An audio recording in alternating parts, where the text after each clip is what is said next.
Hello दोस्तों, कैसे हैं आप सब। आशा करती हूँ आप सब बहुत अच्छे होंगे। मेरे इस YouTube चैनल में आपका बहुत बहुत स्वागत है। हम पढ़ रहे थे इमाइल दुर्खिम के बारे में।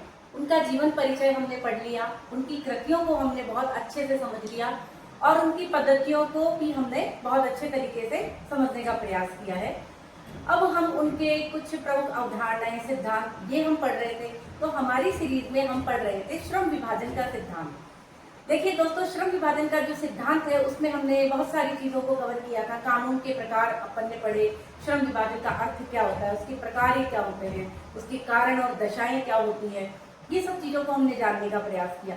उसी टॉपिक में हम यांत्रिक एकता को पढ़ रहे थे। तो यांत्रिक एकता में मैंने आपको अर्थ और यांत्रिक एकता क्या है, किस तरीके से यांत्रिक एकता समाज में व्याप्त है, कौन से समाज में यांत्रिक एकता व्याप्त है और यांत्रिक एकता की क्या क्या एग्जाम्पल्स, क्या क्या उदाहरण है, वो भी मैंने आपको बताए हैं। अब हम पढ़ेंगे यांत्रिक एकता की विशेषताएं। यांत्रिक एकता की विशेषताएं इसलिए पढ़ी जाती है दोस्तों, ताकि आपको यांत्रिक एकता का बिल्कुल अच्छे तरीके से क्लियर हो जाए कि एक्चुअली में यांत्रिक एकता है क्या। यंत्रवत कार्य करना यानी यंत्र के समान काम करना, यही यांत्रिक एकता का छोटा सा अर्थ है। इसी को हम कंटिन्यू करते हैं। इसकी विशेषताओं को आज हम जानने का प्रयास करेंगे। मैंने आप लोगों के लिए इस व्हाइट बोर्ड पे जो स्लाइड बनाई है उसमें मैंने पॉइंट टू पॉइंट यांत्रिक एकता की विशेषताओं के बारे में आपको समझाया है। आप आराम से इसको देख सकते हैं और आपको मेरा ये पढ़ाया हुआ बहुत समझ में आए, बहुत अच्छा लगे, तो मैं आपसे रिक्वेस्ट करती हूँ कि इसको लाइक, शेयर और सब्सक्राइब करें, ताकि हिंदी माध्यम के उन विद्यार्थियों तक ये पहुंच पाए जिनको सोशियोलॉजी के कॉन्सेप्ट को समझने में बड़ी दिक्कत होती है। तो मेरा उद्देश्य यही है, मैं आप सब तक समाज शास्त्र बहुत सरल भाषा में समझाने का मैंने प्रयास किया है। आइए आगे देखते हैं हम यांत्रिक एकता की विशेषताएं। यांत्रिक एकता की विशेषताएं, इसमें व्यक्ति का दैत्यिक स्थान माना जाता है। ये समाज को सर्वोपरि मानते हैं। यांत्रिक एकता जहाँ पे होती है ये समाज को सर्वोपरि माना जाता है। यांत्रिक एकता कौन कौन से समाज में होती है तो मैंने बताया था। देखिए, आदिम और सरल समाज में, पुराने समाज में और जैसे जो भी कबीलाई समाज है उनमें यांत्रिक एकता पाई जाती है। जैसे हमने पढ़ा था अमेरिका का अमीर समुदाय है, उसमें यांत्रिक एकता पाई जाती है। हमारे भारत के परंपरागत समाज हैं जो पूर्णतः कृषि पर निर्भर है, जिनका समान धर्म होता है। तो यांत्रिक एकता में व्यक्ति का दैत्यिक स्थान नहीं, ये व्यक्ति को बहुत बड़ा महत्व नहीं देते हैं, ये संपूर्ण समूह को साथ में लेके चलते हैं और ये पूरे समाज को ही महत्व देते हैं जो उनका अपना समाज है। ये समाज को उच्च स्थान मानते हैं। इसमें ये मैंने ब्रैकेट में लिख दिया है जिससे आपको ये पॉइंट को समझने में दिक्कत नहीं होगी। व्यक्ति का दैत्यिक स्थान यानी व्यक्ति जो है वो सेकेंडरी माना जाता है, द्वितीय स्तर पर माना जाता है व्यक्ति। पहले स्तर पर ही समाज को ही महत्व देते हैं। दूसरा पॉइंट है अविभेदीकृत एवं भेदभाव रहित समाज। यांत्रिक एकता की बहुत बड़ी विशेषता है कि अविभेदीकृत होता है और भेदभाव रहित होता है। ये अपने सदस्यों में, अपनी कम्युनिटी के, अपने समुदाय के सदस्यों में कोई भेदभाव नहीं करते हैं। विश्वास, व्यवहार और मत एक रूपता इनमें होती है। देखिए, अविभेदीकृत और भेदभाव रहित का मतलब यही होता है कि लिंग, आयु के आधार पर तो भेदभाव हो सकता है, क्योंकि लिंग, आयु वो तो गॉड गिफ्ट है, वो तो कोई फीमेल बनेगा, कोई मेल बनेगा, ठीक है। लेकिन इनके विश्वास, व्यवहार और मत जो है वो समान होते हैं। इसलिए ये यांत्रिक एकता की विशेषता मानी जाती है कि अविभेदीकृत और भेदभाव रहित समाज है। तीसरी विशेषता है सजातीयता। इनमें, इनके समुदाय में सजातीयता होती है, यानी जनसंख्या तो कम होती है इनकी, लेकिन जनमत की एक रूपता होती है कि ये संपूर्ण जो डिसीजन होते हैं वो आपस में मिलकर लेते हैं। जो एक व्यक्ति ने कह दिया वही सभी के लिए मान्य होता है। चौथा पॉइंट है दमनकारी कानून। यांत्रिक एकता की विशेषता ये होती है कि इसमें दमनकारी कानून पाए जाते हैं। अगर कोई व्यक्ति अपराध करता है तो उसको दंड दिया जाता है और सामूहिक हित की रक्षा की जाती है कि समूह के अंदर जो सभी के हित हैं उसकी रक्षा की जाती है।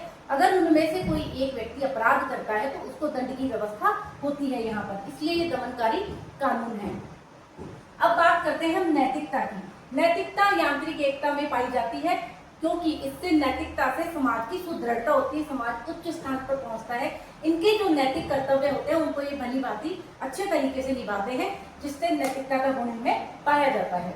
छठे पॉइंट पे हम आते हैं, सामूहिक चेतना की भावना इनमें होती है। इनकी जो समूह होता है उनमें सामूहिक चेतना होती है कि समान रूप से ये समाज के प्रत्येक सदस्य जो है अपना योगदान देते हैं। जैसे विश्वास है, संवेग है, उनमें ये सामूहिक रूप से एक रहते हैं कि एक व्यक्ति ने किसी चीज पर विश्वास किया तो सारे कबीलाई समाज मिलकर उस पर विश्वास करते हैं। इसलिए इनमें सामूहिक चेतना प्रभुत्वकारी होती है, यानी डोमिनेंसी होती है। उनका प्रभुत्व होता है सामूहिक चेतना का, कि सामूहिक चेतना को ही हमें मानना है। 7वें पॉइंट में हम आते हैं राजनीतिक जीवन। अब यांत्रिक एकता में राजनीतिक जीवन कैसा है? संपूर्ण सदस्य मिलकर कानून का इसमें निर्माण करते हैं और जो निर्माण कर दिया कानून का उसको सभी कबीले के जो लोग होते हैं, जो भी यांत्रिक एकता से संबंधित समाज होते हैं, उनको वो मानते हैं। उनका राजनीतिक जीवन बिल्कुल ऐसा होता है। फिर है धार्मिक संगठन। धार्मिक संगठन में आदिम यांत्रिक एकता पाई कहाँ जाती है? आदिम समाज में। यांत्रिक एकता आदिम समाज में, सरल समाज में, सभ्य समाज में पाई जाती है। सॉरी, सभ्य समाज नहीं आएगा। आदिम एकता पाई जाती है सरल समाज में और प्राचीन समाज में। आदिम समाज में यांत्रिक एकता पाई जाती है तो उनका जो धार्मिक संगठन होता है, एक महत्वपूर्ण विषय है, वो टोटमवाद पे निर्भर होता है। टोटमवाद क्या होता है? एक धर्म प्रधान होता है और टोटमवाद का मतलब होता है धर्म का सबसे जो सरल, आदिम और पुराना जो रूप होता है, भले ही उसमें आप किसी पशु को ले लीजिए, किसी पक्षी को ले लीजिए या कोई भी प्रतीक को आप ले सकते हैं जो कि पवित्र माना जाता है आदिम समाज के द्वारा। तो टोटमवाद का यहाँ पे मैंने अर्थ लिख दिया है, क्योंकि तो एग्जाम में पूछ लिया जाता है कि टोटमवाद का संबंध किससे है। तो सबसे पहली बात यह है, टोटमवाद का जो संबंध है वो धर्म से है। और टोटमवाद को किसने प्रस्तुत किया? तो इमाइल दुर्कheim ने प्रस्तुत किया। और टोटमवाद है क्या? तो टोटमवाद धर्म का सबसे सरल, आदिम, मौलिक रूप, विशेष प्रतीक, कोई पौधा हो सकता है, कोई पशु हो सकता है या कोई निर्जीव वस्तु भी हो सकती है, जिसको आदिम समाज वाले पवित्र मानते हैं। यही टोटमवाद है। टोटमवाद की वो पूजा करते हैं। उसमें आप कोई भी प्रकृति के से रिलेटेड कोई भी चीज वो ले सकते हैं जिसको उन्होंने अपना टोटम स्वीकार किया है। अब बात करते हैं आर्थिक संगठन। आदिम समाज में या यांत्रिक एकता की विशेषता में आर्थिक संगठन जो है, उत्पादन प्रक्रिया जो होती है वो पूरे समुदाय के लोग मिलकर उत्पादन करते हैं। जैसे मान लीजिए परंपरागत समाज की मैं बात करती हूँ हमारे भारत में, तो एक घर के सभी लोग मिलकर कृषि के कार्य में लगे हुए होते हैं। तो ये बहुत अच्छा एग्जाम्पल है कि आर्थिक संगठन जो है वो मिलकर काम करने का होता है। इसी तरीके से ये यांत्रिक एकता की विशेषताएं कंप्लीट होती है। एक बार पुनः मैं रिपीट कर देती हूँ। व्यक्ति का दैतिक स्थान, अविभेदीकृत एवं भेदभाव रहित, सजातीयता, दमनकारी कानून, नैतिकता, सामूहिक चेतना प्रभुत्वकारी होती है, राजनीतिक जीवन, धार्मिक संगठन और आर्थिक संगठन। अब यांत्रिक एकता के क्वेश्चन कैसे बनते हैं? एक तो टोटमवाद पे बनता है, दूसरा क्वेश्चन इस तरीके से बनता है कि ये विशेषताएं दे देते हैं और एक कोई मिसमैच दे देते हैं। पूछ लिया जाता है कि यांत्रिक एकता की विशेषताओं में कौन सा बिंदु सम्मिलित नहीं है, क्या यांत्रिक एकता के अर्थ क्या है। तो आपको ये विशेषताएं ध्यान होगी तो आप इस शब्द का पूरा डीपली आपको मैंने अच्छे तरीके से बता दिया है। अब हम आगे चलते हैं।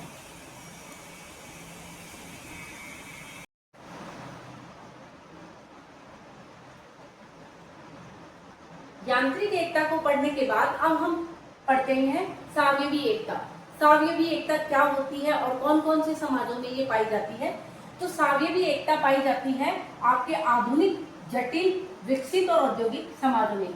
जिस प्रकार का जो समाज है अभी उपस्थित है वर्तमान में, उन समाजों में आपको सावयवी एकता देखने को मिलती है। सावयवी एकता को हम इंग्लिश में ऑर्गेनिक सॉलिडेरिटी कहते हैं। आप हिंदी इंग्लिश दोनों जान के रखें इनका नाम। कई बार ऑर्गेनिक सॉलिडेरिटी के नाम से भी क्वेश्चंस पूछ लिए जाते हैं। तो सावयवी एकता पाई जाती है आधुनिक, जटिल, विकसित और औद्योगिक समाज में।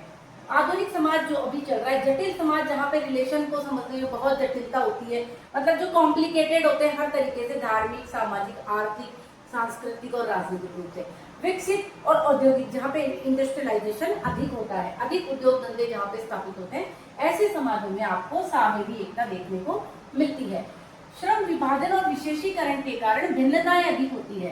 देखिए, हर व्यक्ति को अपनी योग्यता के अकॉर्डिंग जो काम दिया जाता है सोसाइटी में, उसके कारण श्रम विभाजन पाया जाता है।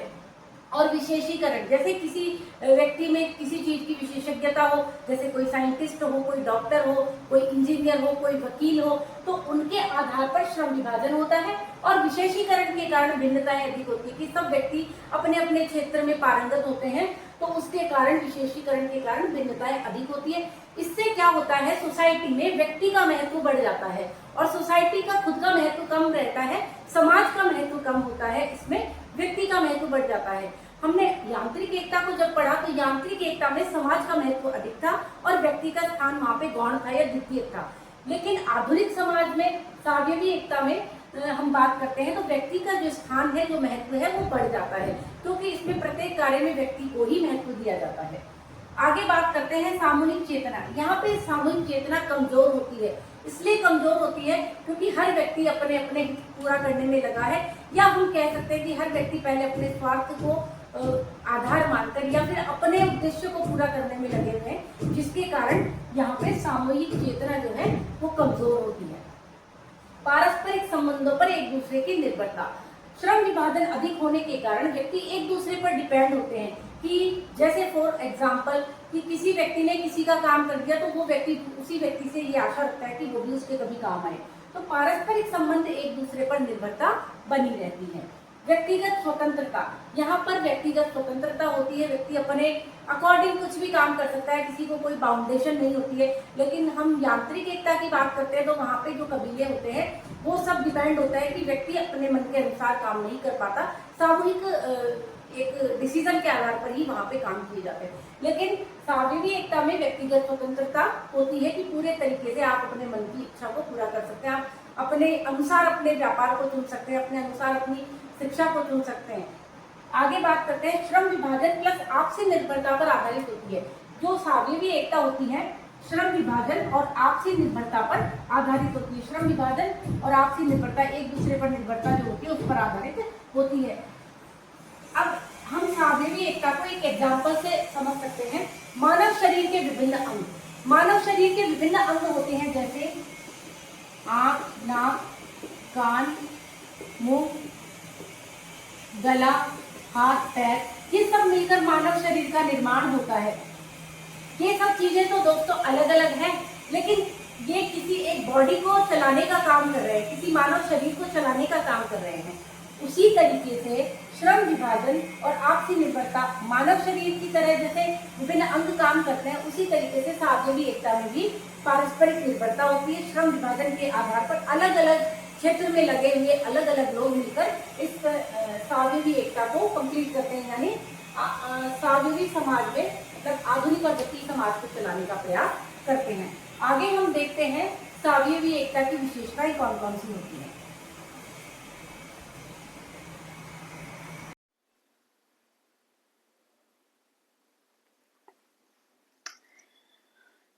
सावयवी एकता का अर्थ पढ़ने के बाद अब हम पढ़ेंगे इसकी विशेषताएं कि सावयवी एकता की विशेषताएं क्या क्या होती है।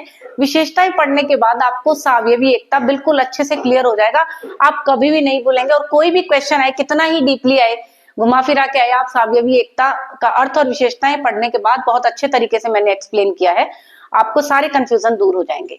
आइए देखते हैं सावयवी एकता की विशेषताएं क्या होती है। सावयवी एकता की प्रमुख विशेषताएं होती है श्रम विभाजन। देखिए सावयवी एकता में श्रम विभाजन पाया जाता है, क्योंकि श्रम विभाजन ये ऐसे पाया जाता है कि सब लोगों की विशेषज्ञता अपने अपने विषय पर होती है, अपने अपने कार्य में सब लोग बहुत डेडिकेटेड होकर काम करते हैं, उनकी विशेषज्ञता, उनकी स्किल्स जो होती है अपने अपने काम में होती है, तो श्रम विभाजन वहां पे पाया जाता है। कार्यों का बंटवारा भी होता है और अपने अपने क्षेत्र में वो विशेषज्ञता प्राप्त किए हुए होते हैं सावयवी एकता के अंतर्गत। दूसरी बात करते हैं विभेदीकरण की प्रक्रिया। सावयवी एकता में विभेदीकरण की प्रक्रिया पाई जाती है।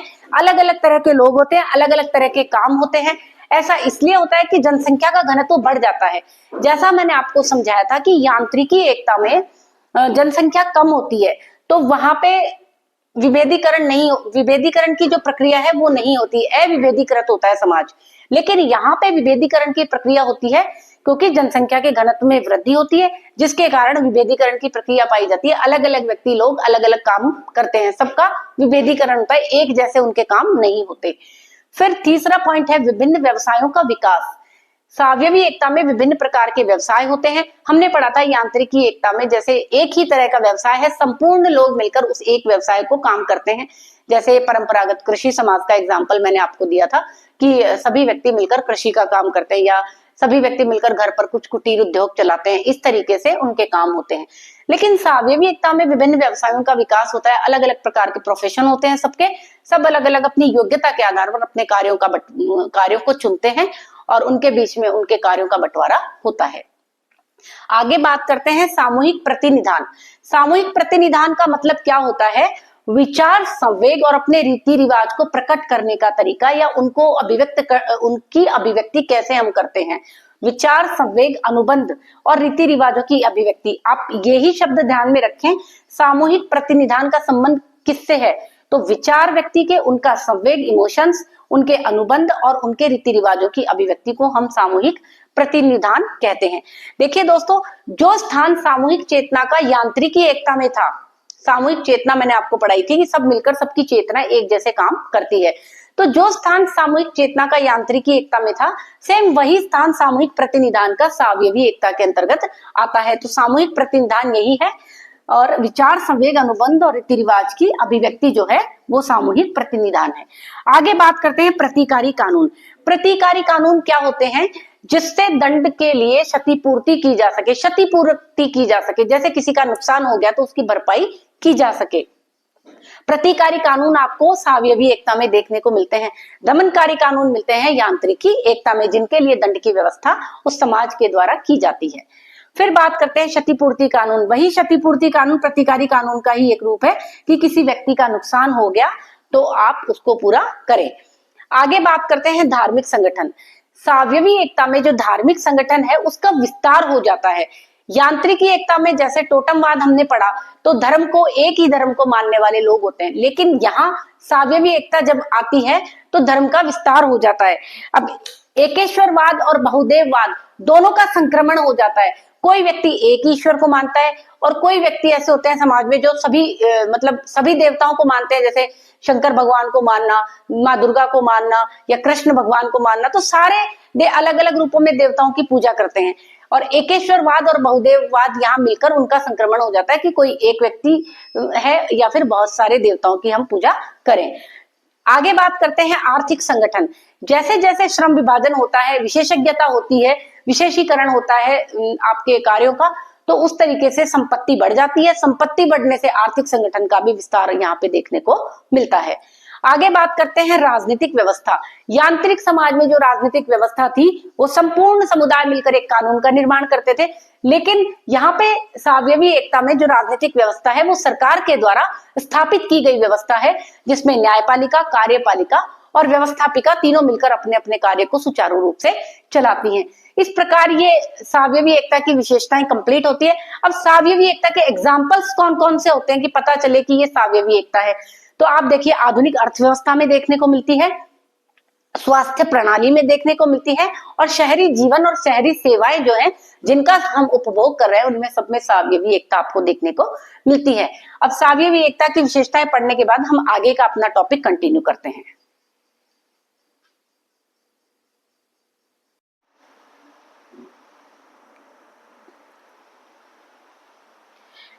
अब आगे हम बात करते हैं यांत्रिक एकता और सावयवी एकता में क्या अंतर है।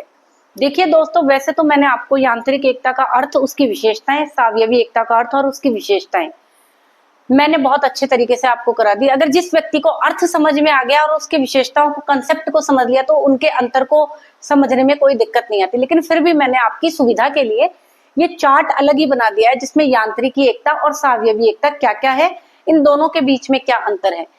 तो भले ही आप थ्योरी सब्जेक्ट पढ़े या बीए एमए की क्लास हो या फिर कोई कंपटीशन एग्जाम हो, ये सब में काम में आता है। क्योंकि हम अगर एक एक टॉपिक को डीपली तरीके से पढ़ेंगे तो हमारे लिए कुछ भी नहीं छूटेगा उस टॉपिक में। तो यांत्रिकी एकता और सावयवी एकता फिर आप जब रिवाइज करेंगे तो आपको बहुत अच्छे तरीके से सुदृढ़ हो जाएगा। बार बार आप इसका रिवीजन करेंगे तो ये आपको बहुत अच्छे तरीके से समझ में आ जाएगा। वैसे मैंने बहुत सरल और सटीक शब्दों में समझाने का प्रयास किया है। आइए देखते हैं यांत्रिकी एकता और सावयवी एकता में क्या अंतर होता है। देखिए, यांत्रिकी एकता आदिम, सरल और समाजों में पाई जाती है, पुराने समाजों में पाई जाती है, जबकि सावयवी एकता आधुनिक और जटिल समाज और औद्योगिक समाज में विद्यमान है। यांत्रिकी एकता में समानता सामूहिक चेतना पर आधारित होती है और सावयवी एकता श्रम विभाजन और पारस्परिक निर्भरता पर आधारित होती है।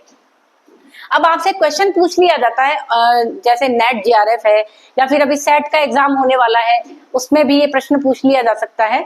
देखिए, श्रम विभाजन और पारस्परिक निर्भरता कौन सी एकता का उदाहरण है? तो सावयवी एकता आप ध्यान में रखें। इस तरीके से इनको उठा उठा के ही प्रश्न बनाए जाते हैं, घुमा फिरा के। बाकी कंसेप्ट अगर आप अच्छे तरीके से समझ लेते हैं तो कोई भी प्रश्न जो है आपको आराम से समझ में आएगा।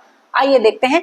दमनकारी कानून यांत्रिक एकता में पाया जाता है, जबकि सावयवी एकता में पाया जाता है प्रतिकारी कानून। मैंने आपको बताया दमनकारी कानून क्या होता है और प्रतिकारी कानून क्या होता है। बार बार इसको रिवाइज करते रहें, ये बहुत इंपॉर्टेंट टॉपिक है। दरखाइम के पूछ लिया जाता है प्रतिकारी कानून का संबंध कौन से कानून से है, या दमनकारी कानून में कितने तरीके के दमनकारी कानून है। मैंने आपको बताए हैं 2 तरीके के हैं दमनकारी कानून। आप पिछले रिकॉर्ड वीडियो में जाके रिवाइज करिएगा। यांत्रिकी एकता सामूहिकता पर बल देता है, क्योंकि सभी लोग समुदाय के मिलकर एकजुट होकर काम करते हैं, मशीन की तरह काम करते हैं, यंत्र की तरह, इसलिए सामूहिकता पर बल होता है। जबकि सावयवी एकता में व्यक्ति एकता पर बल होता है, इसमें व्यक्ति का विशेष स्थान होता है, समाज का स्थान इसमें गौण होता है, समाज को इसमें विशेष नहीं माना जाता है, व्यक्ति को विशेष माना जाता है। अगला है व्यक्ति और समाज के बीच प्रत्यक्ष और सीधा संबंध होता है यांत्रिकी एकता में, जबकि सावयवी एकता में व्यक्ति और समाज के बीच में अप्रत्यक्ष संबंध हो जाता है।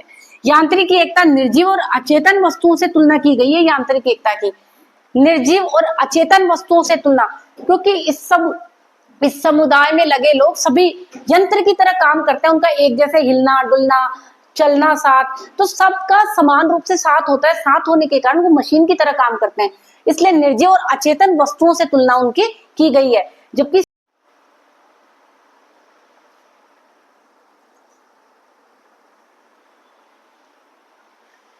देखिए, अब आगे हम बात करते हैं श्रम विभाजन के बारे में। कुछ महत्वपूर्ण पॉइंट जिनको आप ध्यान रखें, जिनसे क्वेश्चन बन सकते हैं। हमने यांत्रिकी एकता सावयवी एकता को बहुत अच्छे तरीके से कर लिया है। अब श्रम विभाजन का जो सिद्धांत पढ़ रहे हैं उसी के अंतर्गत हम यांत्रिक एकता सावयवी एकता और कुछ पॉइंट है जिनको आप ध्यान में रखें। दुर्खिम ने अपनी पुस्तक समाज में श्रम विभाजन कौन से सन में थी? 1893। सबको बहुत अच्छे से याद हो गया होगा, क्योंकि मैं बार बार मेंशन इसीलिए कर रही हूँ कि आपको सन ध्यान रहे। दरखाइम की कृतियों के सन बहुत बार बेसिकली हमेशा ही पूछे जाते हैं। सन भी पूछ लिया जाता है और पूछ लिया जाता है कि ये कृति किसकी है। तो दूसरे खंड में मैंने बताया था आपको, दरखाइम की श्रम विभाजन की कृतियों को 3 खंडों में विभक्त किया गया है। श्रम विभाजन की कृति के 3 पार्ट बताए थे मैंने आपको, तो आप लोगों को पीछे का वीडियो जब आप देखेंगे तो उसमें मैंने मेंशन किया हुआ है। आगे हम देखते हैं कि दूसरे खंड में कारण, दशाएं और परिणाम बताए हैं। किसके? श्रम विभाजन के। श्रम विभाजन के कारण, दशाएं और परिणामों को उन्होंने बताया है। तो कारण कितने बताए हैं? दुर्खिम ने श्रम विभाजन में कारण बताए हैं 2, प्राथमिक कारण और द्वितीयक कारण। प्राथमिक कारण जनसंख्या वृद्धि और परिणाम, और द्वितीयक कारक है सामान्य आत्मा की बदली हुई अवस्था और पैतृकता का घटता प्रभाव। ये आपको एज इट इज याद करना है। दुर्खिम ने अपनी पुस्तक समाज में श्रम विभाजन 1893 के दूसरे खंड में कारण, दशाएं और परिणाम बताए हैं। और कारण कितने हैं? 2 कारण बताए हैं, प्राथमिक कारण और द्वितीयक कारण। प्राथमिक कारण के अंतर्गत जनसंख्या वृद्धि और परिणाम आते हैं, और द्वितीयक कारण के अंतर्गत सामान्य आत्मा की बदली हुई अवस्था और पैतृकता का घटता प्रभाव। ये आप एज इट इज ध्यान रखें। अब पुस्तक के तीसरे खंड में, दूसरे खंड में मैंने आपको बता दिया, तीसरे खंड में श्रम विभाजन के असामान्य स्वरूप का वर्णन किया है। अब देखिए दोस्तों, श्रम विभाजन का असामान्य स्वरूप होता क्या है? असामान्य स्वरूप का मतलब ये है कि ऐसे स्वरूप या ऐसे कार्य जो समाज में एकता को स्थापित नहीं करते हैं। फॉर एग्जाम्पल, दुर्खिम ने समाज में श्रम विभाजन के 2 रूप बताए हैं, एक तो सामान्य और एक असामान्य। तो तीसरे खंड में उन्होंने इसी असामान्य स्वरूप की बात की है। तो दरखाइम ने श्रम विभाजन के जो 2 रूप बताए हैं, पूछ लिया जाता है एग्जाम में, दरखाइम ने श्रम विभाजन के 2 रूपों को पहचानिए, या दरखाइम ने श्रम विभाजन के कितने रूप बताए हैं, या असामान्य स्वरूप से आपका क्या मतलब है। तो ये चीजें, ये घुमा फिरा के क्वेश्चन पूछ लिया जाता है। श्रम विभाजन के 2 रूप है, सामान्य सामान्य स्वरूप और असामान्य स्वरूप। तो सामान्य स्वरूप वो होता है जो प्रकार्यात्मकता, जिसमें प्रकार्यात्मक होता है, जिसमें एकता स्थापित होती है समाज में, ऐसे कार्य जो समाज में एकता को स्थापित करते हैं या एकता को बढ़ावा देते हैं। और असामान्य स्वरूप वो होते हैं जो समाज में एकता को स्थापित नहीं करते हैं, जिसको आप अप्रकार्यात्मक भी कह सकते हैं। तो आप ये ध्यान रखें, पूछ लिया जाता है कि प्रकार्यात्मक और अप्रकार्यात्मक श्रम विभाजन के स्वरूप की बात किसने की है, तो इमाइल दरखाइम ने की है। अब हम आगे करते हैं, हमारा श्रम विभाजन लगभग कंप्लीट होने में है। एक लास्ट इसमें बच रहा है, वो टॉपिक और करा देती हूँ मैं आपको।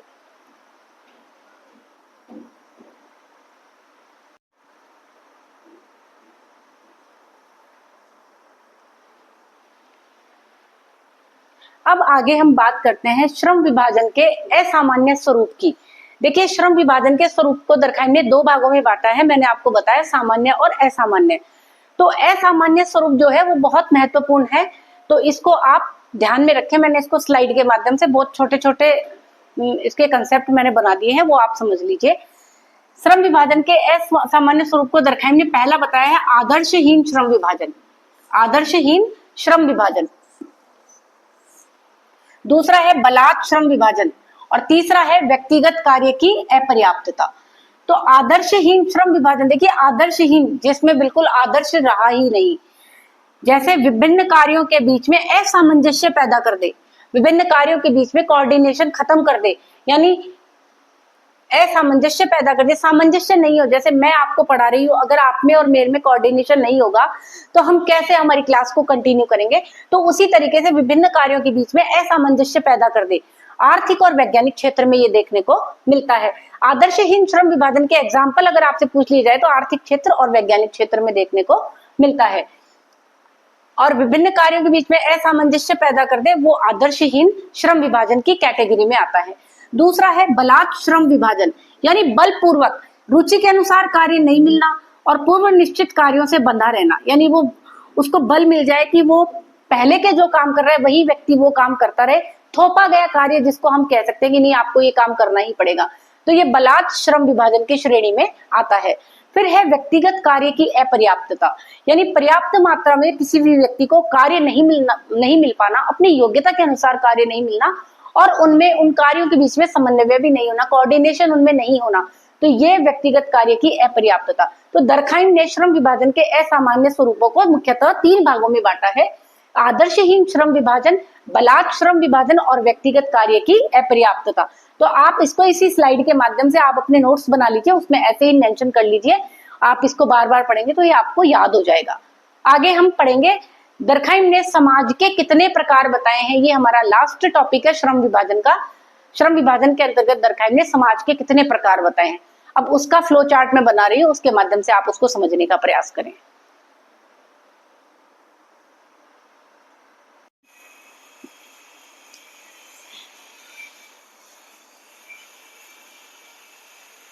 अब हमारा श्रम विभाजन के अंतर्गत लास्ट और फाइनल टॉपिक बचता है दुर्खिम ने समाज का वर्गीकरण किन किन आधारों पर किया है, या दुर्खिम ने कितने प्रकार के समाजों का वर्गीकरण किया है। श्रम विभाजन की सीरीज में ये आपका लास्ट टॉपिक है, इसके बाद में श्रम विभाजन की सीरीज खत्म होती है, हम अगली सीरीज स्टार्ट करेंगे दुर्खिम के सामाजिक तथ्य के बारे में। तो आप समाज का वर्गीकरण दुर्खिम के द्वारा समझ लीजिए, इट्स वेरी वेरी इंपॉर्टेंट, बहुत महत्वपूर्ण बिंदु है ये, इसमें से क्वेश्चन आते ही आते हैं। तो आप देखिए दुर्खिम ने समाज का वर्गीकरण किया है, दुर्खिम ने समाज को बांटा है चार भागों में, ये पहले ध्यान रखना आप। दुर्खिम का पहला समाज का वर्गीकरण है सरल समाज। दुर्खिम ने समाज को सरल समाज कहा है पहले आधार पे कि किसी के अधीन नहीं होता ये समाज, परस्पर सहयोग से चलता है ये समाज। और इसके एग्जाम्पल हम ले सकते हैं, जैसे घुमक्कड़ झुंड है और गोत्र, इसके एग्जाम्पल हमारे सामने, ये हम एग्जाम्पल इनको हम ले सकते हैं। तो सरल समाज पहला समाज है, सरल समाज जो किसी के अधीन नहीं होता। अब दूसरे समाज के वर्गीकरण में दरखाइम ने किया है बहुखंडीय सरल समाज, यानी बहुत सारे खंडों में विभक्त, जैसे गोत्र समूहों के मिश्रण से, गोत्र समूहों के मिश्रण से, जैसे जनजातीय है और छोटे गांव आते हैं इसके अंतर्गत। तो दूसरे समाज को बांटा है बहुखंडीय सरल समाज नाम दिया है। तीसरा समाज दरखाइम ने बताया है साधारण मिश्रित बहुखंडीय समाज, यानी सरल को भी इंक्लूड कर लिया और बहुखंडीय को भी इंक्लूड कर लिया, तो साधारण मिश्रित बहुखंडीय समाज या इसको सरल मिश्रित बहुखंडीय समाज भी कह सकते हैं। अब इसमें कौन कौन से आते हैं? बहुखंडीय सरल समाजों के मिश्रण से ये बनता है, जैसे जनजातियां। जनजातियों का एग्जाम्पल आप इसमें ले सकते हैं। चौथे और आखिरी समाज का वर्गीकरण दरखाइम ने किया है दोहरे मिश्रित बहुखंडीय समाज, यानी इन तीनों को मिलाकर बना लिया है दोहरे मिश्रित बहुखंडीय समाज। सबसे जटिल समाज की श्रेणी में है, मिश्रित बहुखंडीय समाजों के मिश्रण से बनता है, जैसे बड़े नगर हैं और राजधानियां हैं, इनको आप दोहरे मिश्रित बहुखंडीय समाज के अंतर्गत ले सकते हैं। इस प्रकार दरखाइम ने समाज का वर्गीकरण 4 आधार पर किया है। पहला है सरल समाज, दूसरा है बहुखंडीय समाज, और तीसरा है साधारण मिश्रित बहुखंडीय समाज, और चौथा आपके है दोहरे मिश्रित बहुखंडीय समाज। इन चारों के एग्जाम्पल और इनका अर्थ इस पूरे चार्ट के माध्यम से मैंने समझा दिया है, आप इसको देख लीजिए, चाहे तो स्क्रीनशॉट ले लीजिए। इसी तरीके से समाज में श्रम विभाजन की सीरीज को हम आज यहाँ खत्म करते हैं हमारे इस वीडियो में। अगली सीरीज आपके लिए आएगी दरखाइम का सामाजिक तथ्य। देखिए, आप इमाइल दरखाइम की पहली वीडियो देखिए जिसमें मैंने जीवन परिचय दिया है, दूसरी वीडियो में मैंने कृतियां और पद्धतियों के बारे में बताया है, और थर्ड सीरीज में हमने श्रम विभाजन को शुरू किया है, और फोर्थ में हमने आज श्रम विभाजन को खत्म किया है। तो मेरे वीडियो में मैंने part number 1, part number 2, part number 3 और आज ये पार्ट नंबर 4 मेंशन किया हुआ है। आप मेरी पुरानी सीरीज देखिए, उसमें आपको दरखाइम पूरे अच्छे तरीके से समझ में आएगा कि उनके जीवन परिचय से लेकर श्रम विभाजन तक का हमारा आज 4th वीडियो में खत्म होता है। मैं आशा करती हूँ हिंदी माध्यम के विद्यार्थियों से और इंग्लिश मीडियम के स्टूडेंट भी देख सकते हैं ये सीरीज। ऐसा कुछ नहीं है कि ये उनके लिए नहीं है, वो भी देख सकते हैं, क्योंकि कंसेप्ट जब तक हम हिंदी में नहीं समझेंगे तब तक हम उसको आत्मसात नहीं कर पाएंगे। तो मैं आशा करती हूँ कि आपको मेरे द्वारा बताए गए ये दरखाइम का जीवन परिचय, उनकी पुस्तकें, उनकी कृतियां, उनकी पद्धतियां और उनका श्रम विभाजन का सिद्धांत बहुत अच्छे तरीके से समझ में आया होगा। यदि आपको मेरा ये पढ़ाना अच्छा लग रहा हो, मेरी ये सीरीज आपके बहुत यूजफुल हो, तो आप इसको लाइक, शेयर और सब्सक्राइब कीजिए, ताकि मैं भी मोटिवेट होके आपको आगे से आगे बहुत अच्छे और सरल भाषा में आपको समाजशास्त्र की व्याख्या कर सकूं, समाजशास्त्र के बारे में मैं आपको बता सकूं। नमस्कार दोस्तों।